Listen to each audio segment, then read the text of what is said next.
안녕하세요. 저는 공대를 졸업하고 지금은 둘째를 임신해서 태교에 집중하고 있는 40대 여자입니다. 제가 들려드릴 이야기는 저에게 불과 몇 년 안 되어 일어난 일들이며 사건의 일부는 현재 진행 중입니다. 그래서 더욱 사연을 올리기가 두렵기도 하고 주변에서 알아볼까봐 자세하게 쓰기 어려운 점 이해 부탁드려요. 하지만 그냥 조용히 넘어가기엔 제 속이 문드러질 것 같고 혹여라도 이 사연을 보시고 마음에 짐이 있으신 분들은 시원하게 해결하시라고 용기 내봅니다. 지금부터 제 기가 막힌 이야기를 시작해 보겠습니다.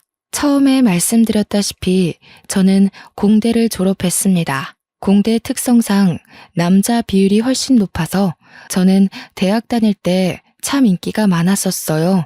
솔직히 어디 가서 빼어나게 예쁜 얼굴은 아니지만 못났다는 소리는 단 한 번도 들어본 적 없었습니다. 대학 생활을 하면서 살면서 이렇게 많은 고백을 받아볼 일이 있을까 싶을 정도로 대시를 많이 받았습니다. 하지만 그 당시에 저는 연애에는 딱히 관심이 없었고 통금까지 있었을 정도로 아버지께서 엄하셨기 때문에 엄두도 내지 않았죠. 보통은 제가 한두 번 거절하면 다들 물러서곤 했는데 딱 한 선배만큼은 제가 귀찮을 정도로 저한테 들어붙었습니다. 그 선배의 이름은 김주은이었어요. 솔직히 성격이 별로 좋아 보이진 않아서 친하게 지내거나 그런 일은 없었던 선배였습니다. 생긴 건 그래도 잘생긴 편에 속하긴 하는데 은근히 느껴지는 약간 날라리의 기운이 있었다고 하시면 이해하기 쉬우실까요? 굳이 성격 이야기를 한 건 툭하면 후배들 불러다가 인사 안 한다고 기합 같은 걸 주기도 하고 억지로 동기들에게 술을 먹이기도 하고 그랬어요. 그래서 참 사람이 덜 됐구나 하고 생각했었는데 싸움도 꽤 잘하는지 다른 선배들도 주은 선배한테는 함부로 못하더라고요.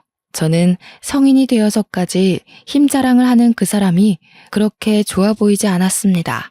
당연히 고백도 거절했고요. 하지만 그럴수록 저한테 더 다가오려고 하더라고요. 공강인데도 굳이 저를 보려고 학교에 찾아와서 학식을 같이 먹자고 한다거나 아니면 저는 카페인을 마시면 밤에 잠을 못 자서 코코아도 입에 안 대는 사람인데 아메리카노를 불쑥 내민다거나 정말 제가 기함을 토했던 것은 제가 집에 갈 때 몰래 쫓아와서 저희 집 앞에서 서성이고 있는 걸 저희 아버지께서 보시고는 강도인 줄 알고 경찰에 신고를 했던 사건 때문이었어요. 경찰서에 가서 저한테 강도 아니라고 학교 선배라고 설명해달라고 빌고 저희 아버지는 학교 선배가 왜 집 앞에서 서성이냐고 스토커 아니냐고 소리 지르고 한동안 과에 소문이라도 날까 쪽팔렸는지 수업도 안 나오더라고요. 저는 결국 주은 선배에게 딱 잘라서 너무나도 불편하다고 이야기했고 저의 정색이 조금 멋쩍었는지 주은 선배도 제게 사과했고요. 제가 싫다고 몇 번이나 말했는데 선배가 자꾸 이런 식으로 행동하니까 소문도 이상하게 나고 따돌림도 당하고 왜 제 입장은 하나도 생각 안 해요? 선배가 그런 식으로 행동하니까 제가 더 선배를 싫어하는 거예요. 제가 죽었다 깨어나도 선배 같은 사람이랑은 사귈 생각 없고요. 선배랑 저랑은 아예 결이 다른 사람이라고요. 제 말에 충격이었는지 주은 선배는 기분 나쁘다는 표정을 지었고 뭐라고 더 말하려는데 저는 휙 돌아서 그 자리를 피했습니다. 그 뒤로 정말 마주칠 일 없게 수업을 잘 들었고 1학년을 마치고 종강 파티를 하게 되었어요. 솔직히 그 자리에 별로 가고 싶진 않았지만 선배들도 모두 빠지지 말고 참석하라고 몇 번이나 주의를 줬기에 어쩔 수 없이 갔습니다. 저는 평소에 술을 잘 먹지 않는 사람이에요. 아버지가 무섭기도 하고 술에 취해서 흐트러지는 모습을 남에게 보여주는 것도 매우 싫어하고요. 그래서 깔짝깔짝 마시는 척만 하고 있었는데 선배들이 집요하게 저를 물고 늘어지더라고요. 자리를 피하려고 잠시 화장실에 갔다 오니 잔이 가득 채워져 있었어요. 그러더니 주은 선배와 그 옆에 있던 무리들이 저한테 원샷을 하라고 강요하더라고요. 평소 같으면 주은 선배가 제 편을 들어줬던지라 마시지 않아도 되었지만 선배까지 합세해서 마시라고 다들 저만 바라보고 있으니 안 마실 수가 없었어요. 결국 벌컥벌컥 원샷을 했고 제가 그렇게 주량이 약한 사람도 아니고 평범하게 소주 반병까지는 마실 수 있는데도 맥주 한 잔에 넉다운이 되어버렸습니다. 기억이 하나도 없어요. 정말 드문드문 나는 기억도 하나 없이 그대로 필름이 끊겼고 눈을 떠보니 처음 보는 이상한 무늬의 천장이 보였습니다. 속이 울렁울렁하고 토할 것 같아서 화장실에 가려고 이불을 걷었는데 적나라한 제 몸이 그대로 보였습니다. 거기다가 이불 너머로 보이는 남자의 팔에 저를 소리를 꽥 지르고 말았죠.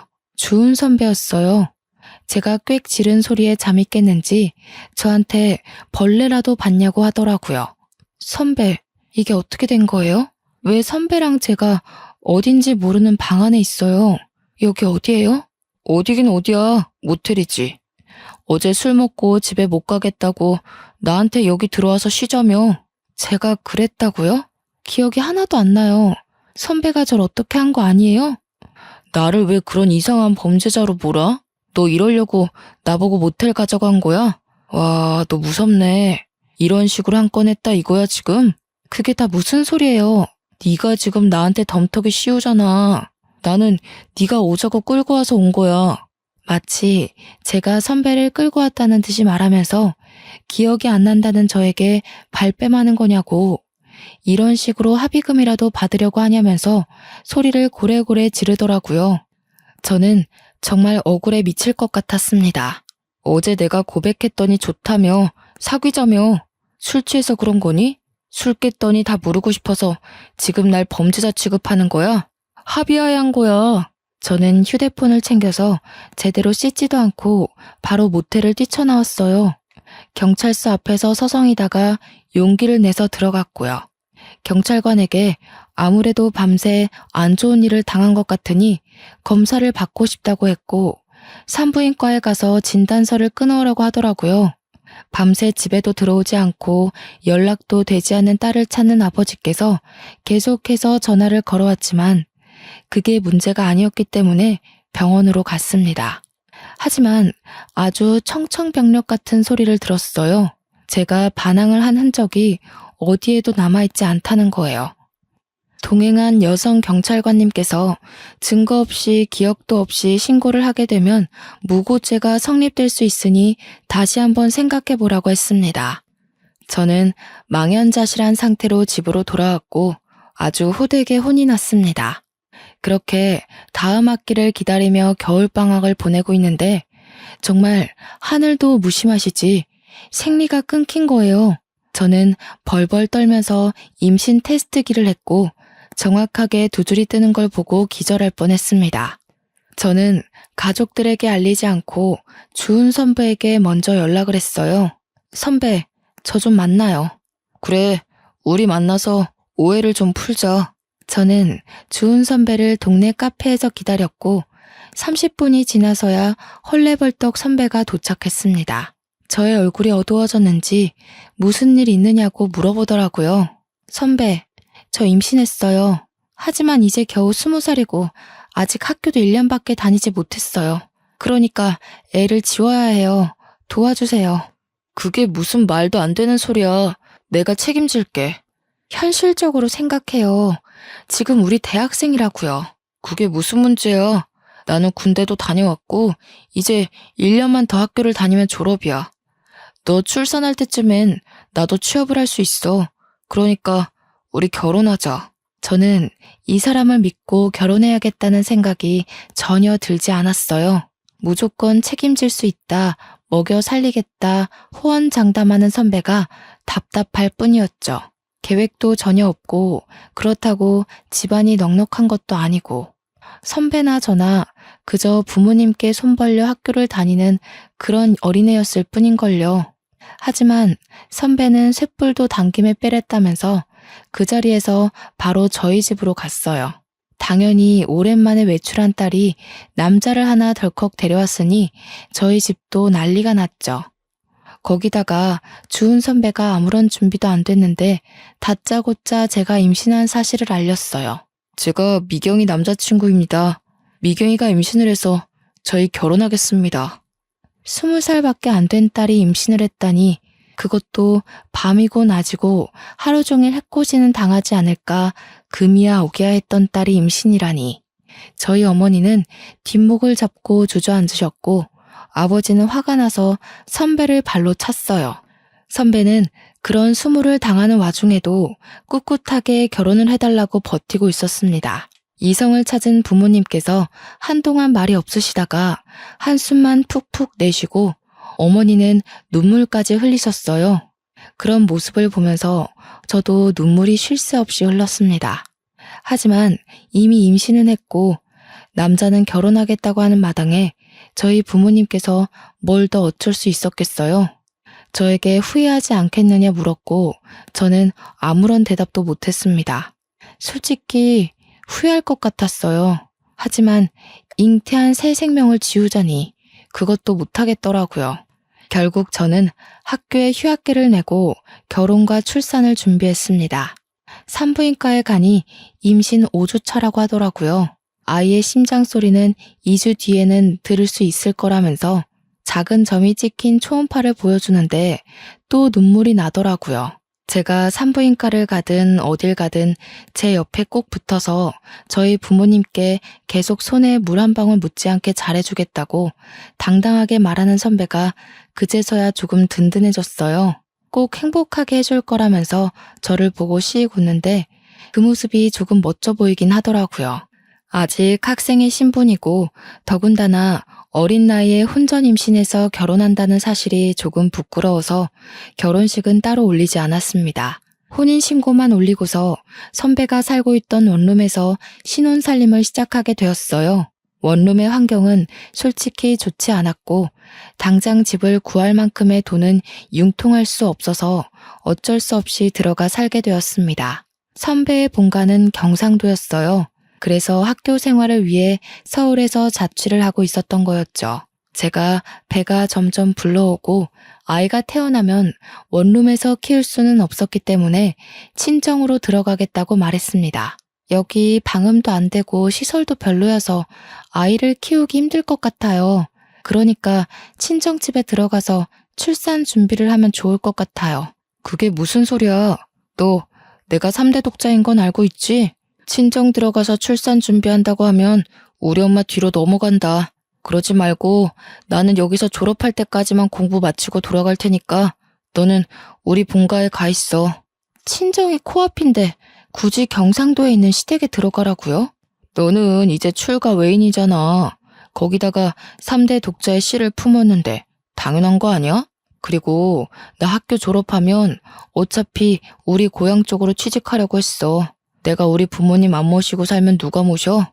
그리고 우리 엄마가 시집살이 시킬 사람도 아니니까 편하게 내 집이다 생각하고 가 있어.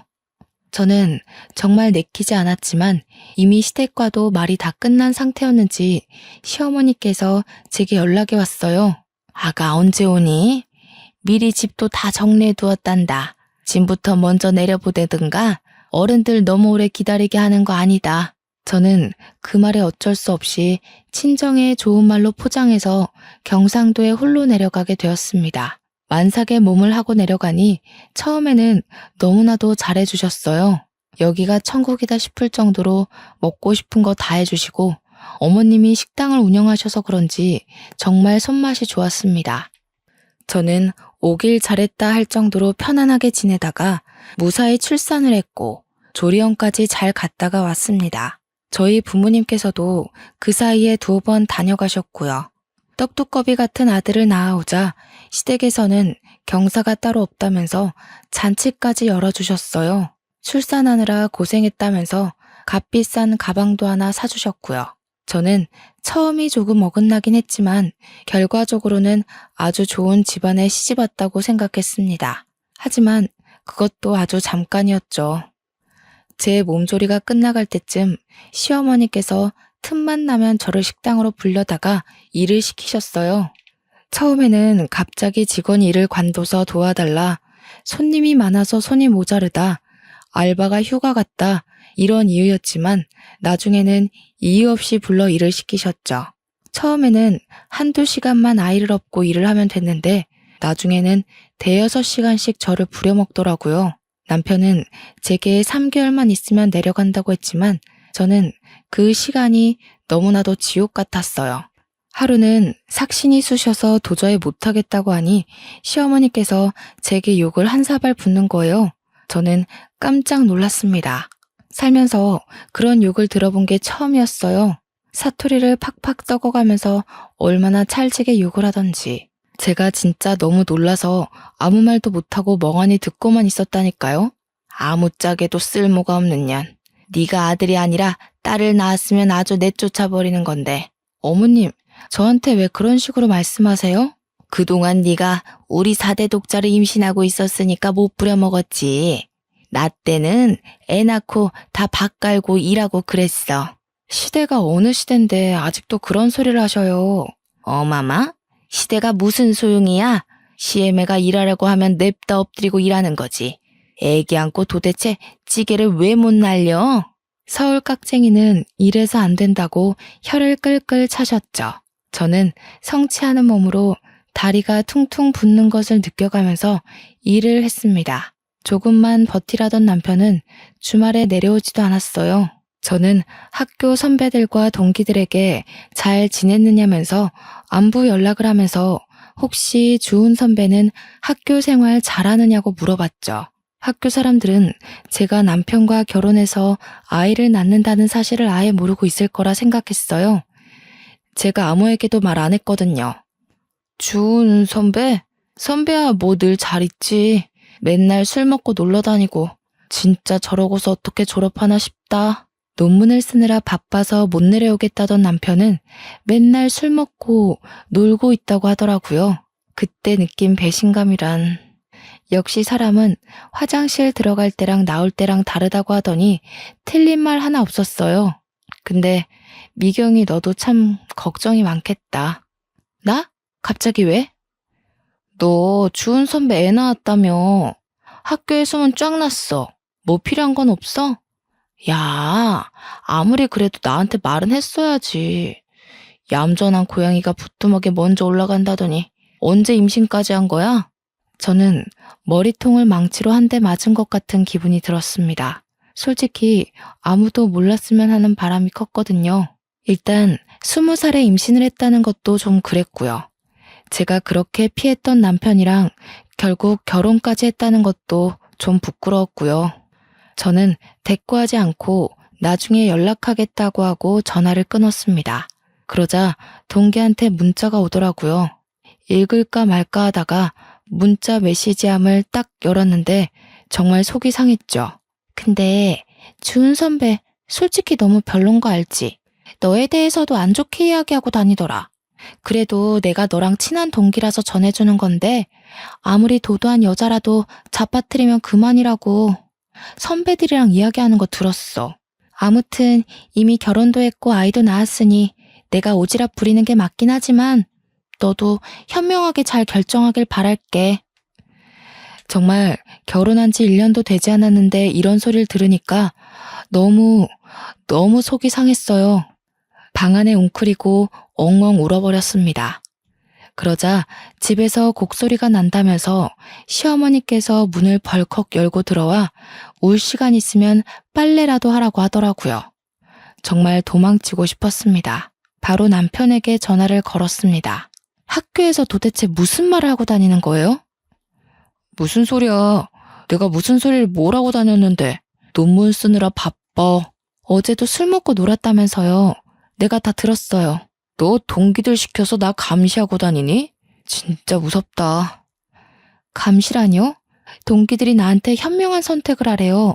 나에 대해서 안 좋게 말하고 다닌다면서요. 아무리 도도해봤자 잡아뜨리면 그만이라고 그렇게 말하고 다닌다면서요. 와, 어떤 새끼가 바로 일렀지?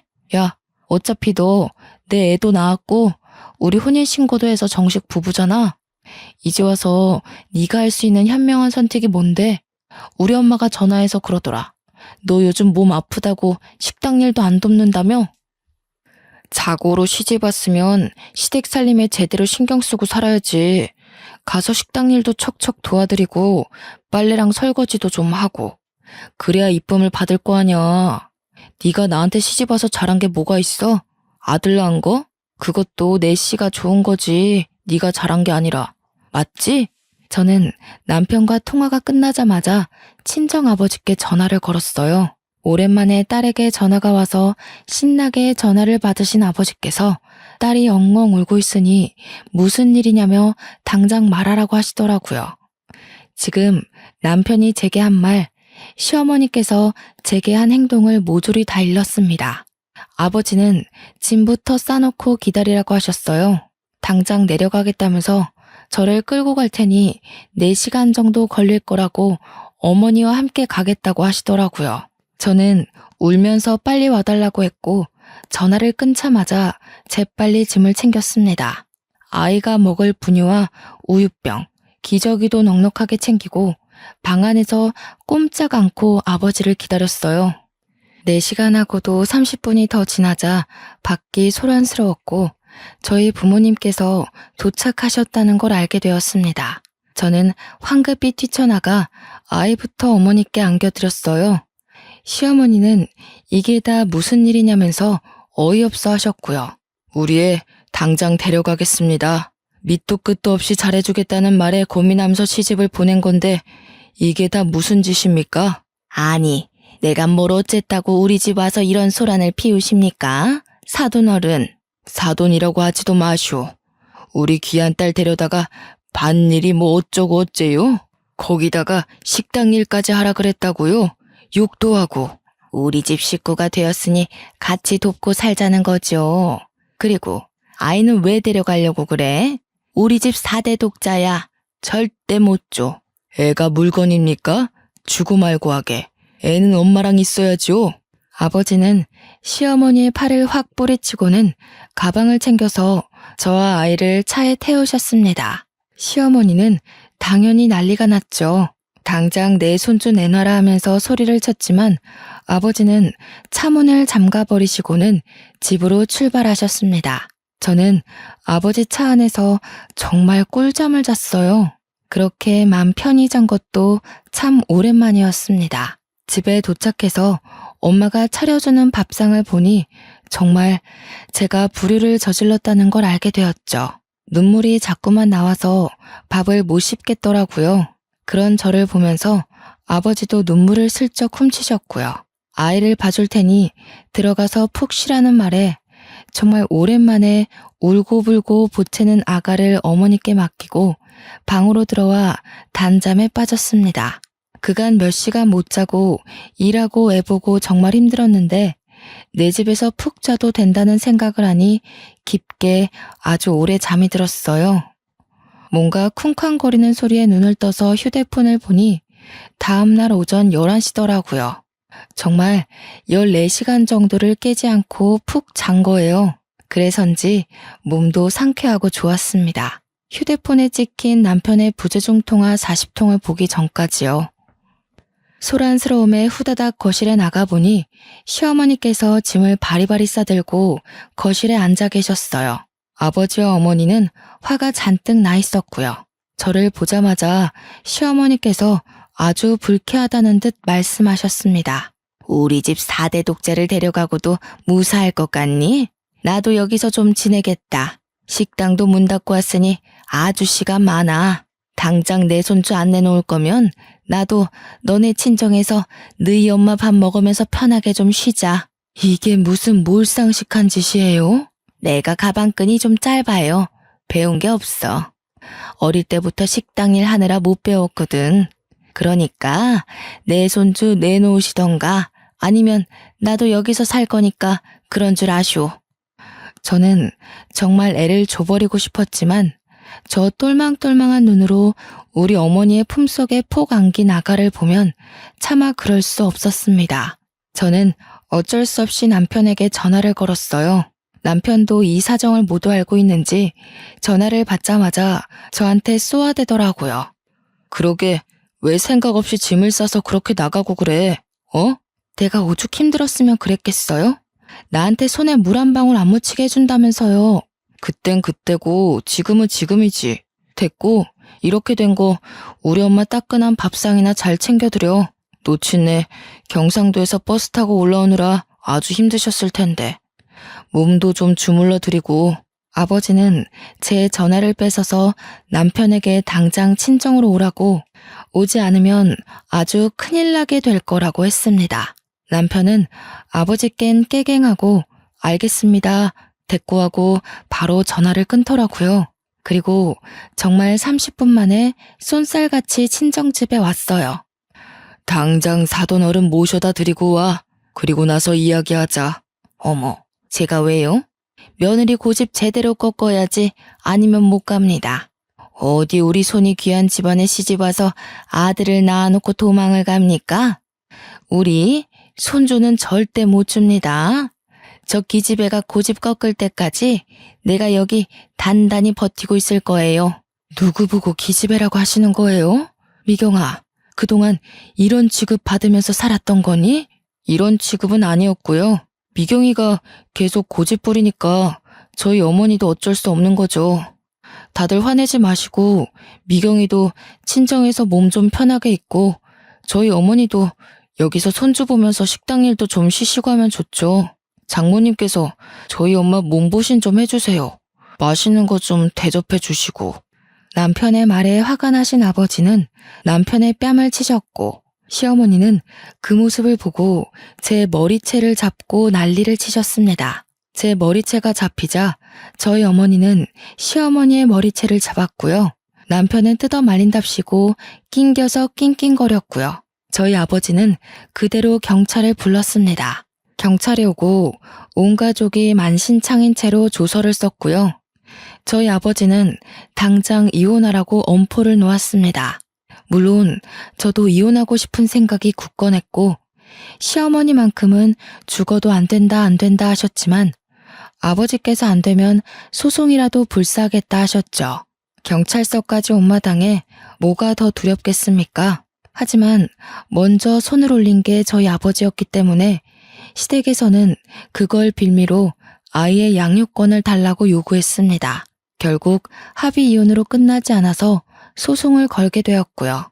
아버지의 사건과는 별개로 이혼 소송이 진행되었고 당연히 친권, 양육권 모두 아이가 어려 저에게 오게 되었습니다. 저는 그렇게 지긋지긋한 2년을 보내고 화려한 돌싱이 되었습니다. 고작 2년밖에 지나지 않았다는 게 2년 동안 일어난 일이라는 게 놀라웠죠. 저는 당당하게 학교에 복학 신청을 냈습니다. 어차피 다 알려졌다고 해도 저만 당당하면 되는 거 아니겠어요? 이혼 소송에서도 승소했고요. 저는 지은 죄가 없기 때문에 더 당당할 수 있었어요. 저를 알아보는 동기와 선배들도 있었지만 오히려 제가 떳떳하게 나가니 제게 전 남편에 대한 이야기를 묻지 않더라고요. 저는 그렇게 23살 나이로 2학년으로 복학했고 무사히 26살에 졸업까지 하게 되었습니다. 제가 졸업할 즈음 담당 교수님께서 대학원으로 진학할 것을 권유해 주셨고 저는 가족들과 상의 끝에 대학원을 가기로 했습니다. 때마침 어린이집에 자리가 나서 아이를 어린이집에 맡길 수 있었거든요. 대학원에 가니 저와 엄청 친했던 건 아니지만 그래도 안면이 있던 선배가 연구실에 있더라고요. 그 선배 덕에 저는 연구실에 적응을 잘할 수 있게 되었고 팀의 주축인 선배를 따라서 논문 주제도 정할 수 있었고요.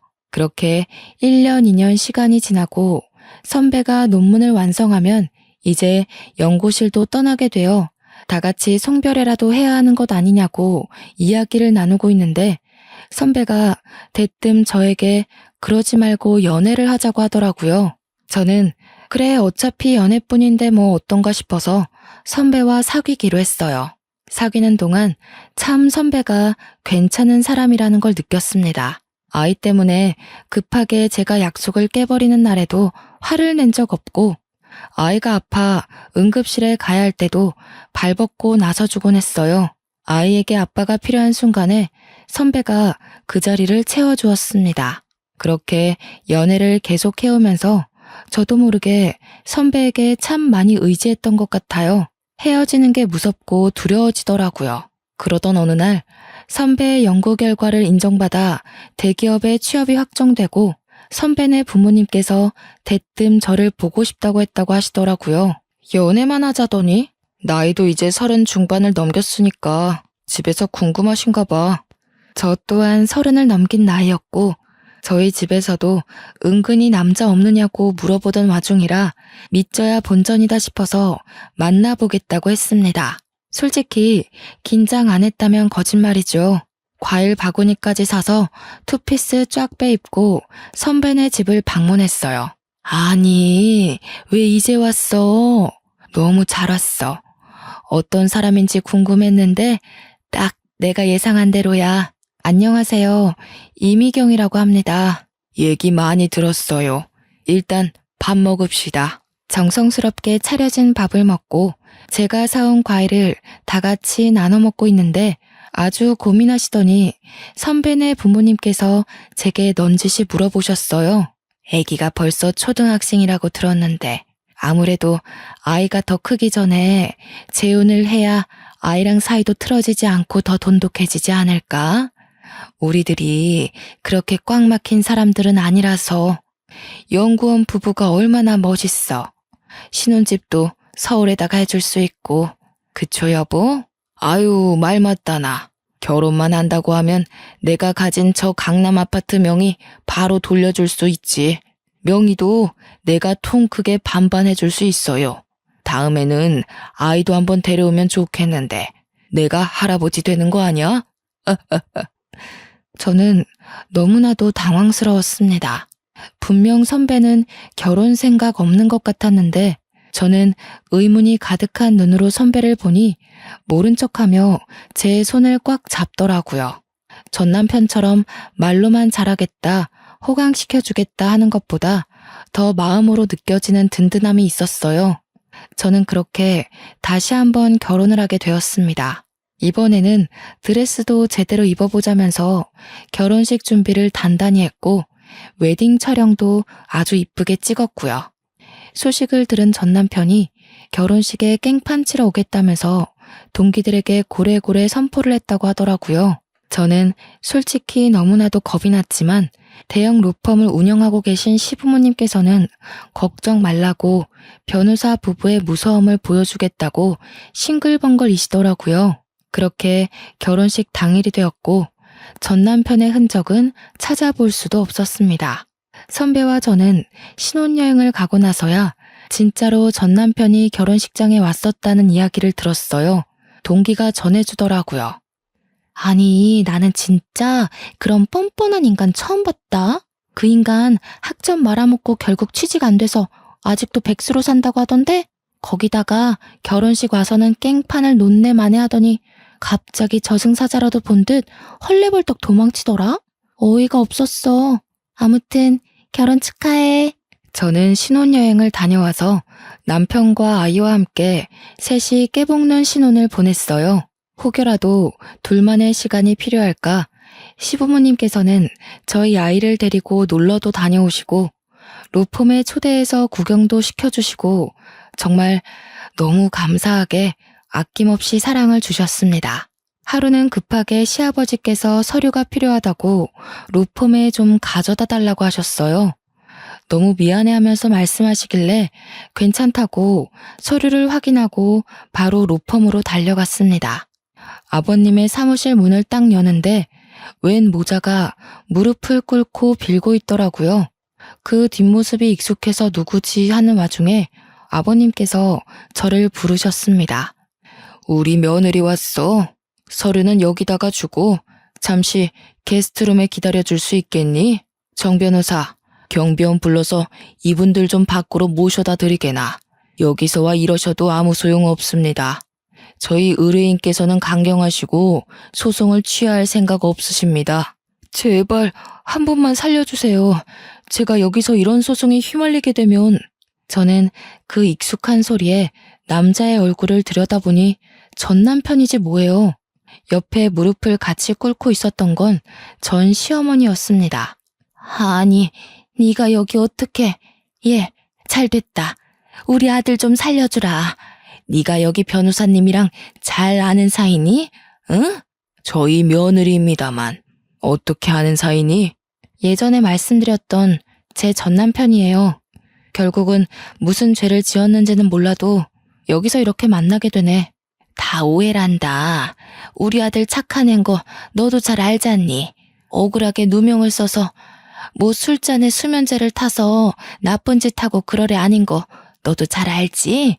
어떤 몹쓸 꽃뱀이 우리 아들 가지고 한탕하려고 그런 누명을 씌워서 고소를 했지 뭐냐.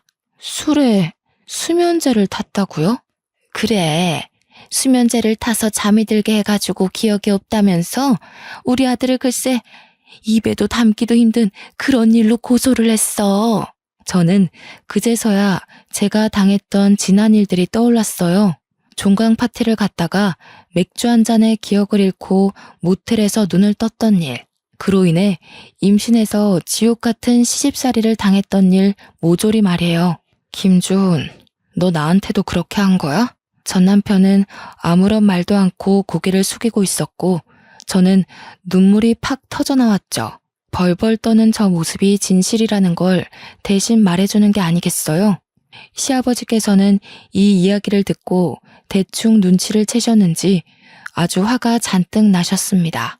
이런 몹쓸, 증거도 지금 확실한 거 아시죠? 술집 가게 CCTV에 수면제를 탄 장면이 찍혀 있단 말입니다. 다 오해라니까요. 오해가 아니라고요.